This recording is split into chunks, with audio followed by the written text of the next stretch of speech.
This channel does not promote any violent, harmful, or illegal activities. All content provided by this channel is meant for an educational purpose only.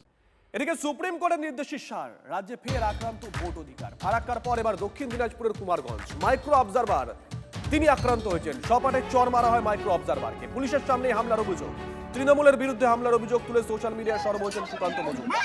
উত্তেজনা ছড়াতেই তড়িঘড়ি বন্ধ করে দেওয়া হয় কুমারগঞ্জের BDO অফিসের gate. বাড়তি বাহিনী আনা হয় বিডিও অফিসে। ঘটনার পর থেকে আতঙ্কে মুখে কুলুপ মাইক্রো অবজারভার দিব্যেন্দু গড়াইয়ে।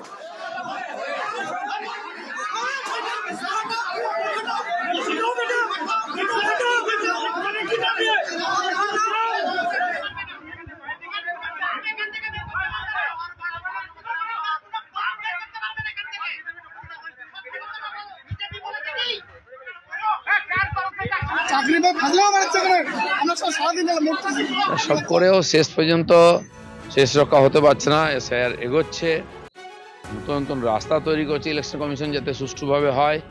তো এখনো মমতা ব্যানার্জির লোকেরা চেষ্টা করছেন এটাকে ভেস্তে দেওয়ার।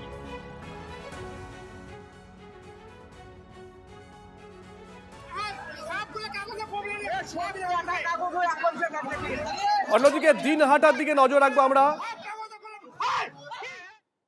কুমারগঞ্জের খবরের দিকে নজর রাখছিলাম, দিনহাটার দিকে নজর রাখবো। দিনহাটায় রক্তাক্ত বিএলও।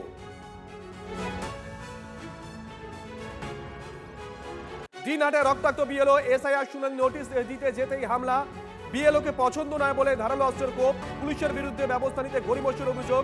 থানায় গেলেও পুলিশ জিডি নিতে চায়নি, দাবি বিএলওর।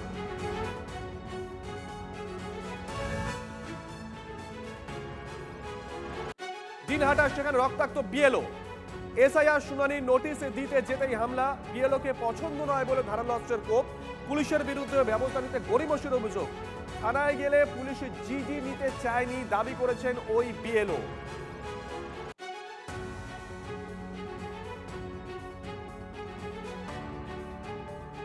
আমরা দুটো ছবি আপনাদেরকে দেখাচ্ছি, কুমারগঞ্জের ছবি দেখাচ্ছি। মাইক্রো অবজারভার আক্রান্ত হয়েছেন, সপাটে চর মারা হয় তাকে। অন্যদিকে দিনহাটা সেখানে বিএলও রক্তাক্ত হয়েছেন। তো খুব ছিল আমার সঙ্গে, বা বিএলও হিসেবে ওনার পছন্দ ছিল না আর কি। ওদের বক্তব্য ছিল যে উনি যাতে এই বিএলও না হয়। তো বিএলও হিসেবে আমি দায়িত্ব নেওয়া, যেহেতু ওর অপছন্দের ব্যক্তি, তাই ও ওই রাস্তা দিয়ে যাওয়ার সময় হঠাৎ করে আক্রমণ করে, সে ধারালো টাইপের অস্ত্র নিয়ে। এবার আপনাদেরকে আরো একবার ফারাক্কার ছবিটা দেখাই। দেখুন কিভাবে বিডিও অফিসের ভেতরে ঢুকে ভাঙচুর চালানো হয়েছিল। আপনাদেরকে দুটো ছবি দেখাচ্ছি, আমরা ফারাক্কার ছবি দেখাচ্ছি, পাশাপাশি আমরা কুমারগঞ্জের ছবিও দেখাচ্ছি।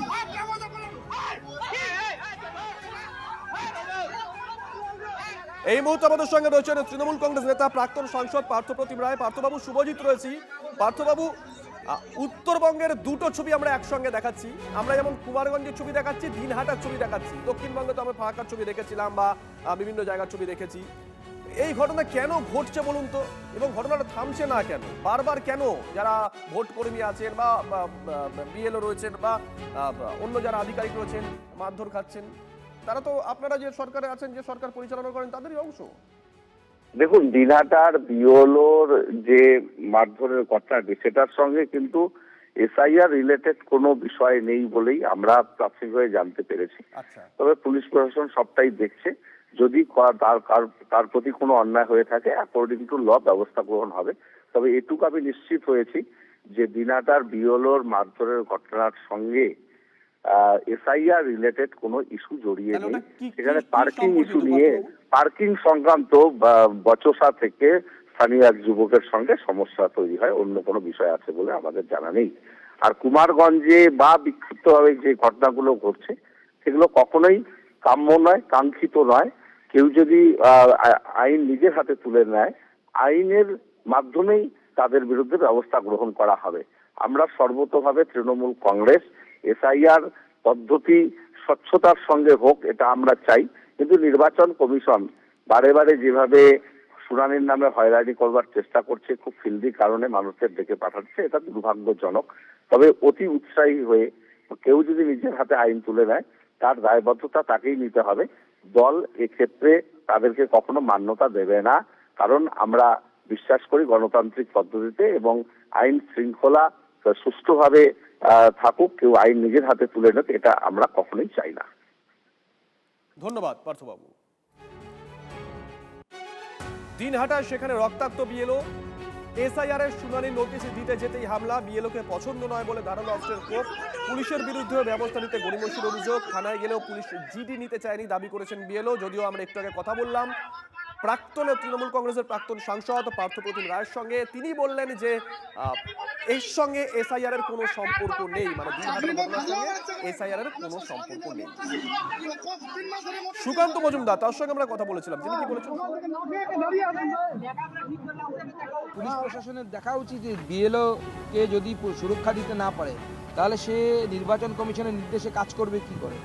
এসআইআর বন্ধ করে দিক এরকম যদি চলে, আর এসআইআর যদি না হয় তাহলে ভোটও হবে না, পরিষ্কার কথা। No SIR no vote.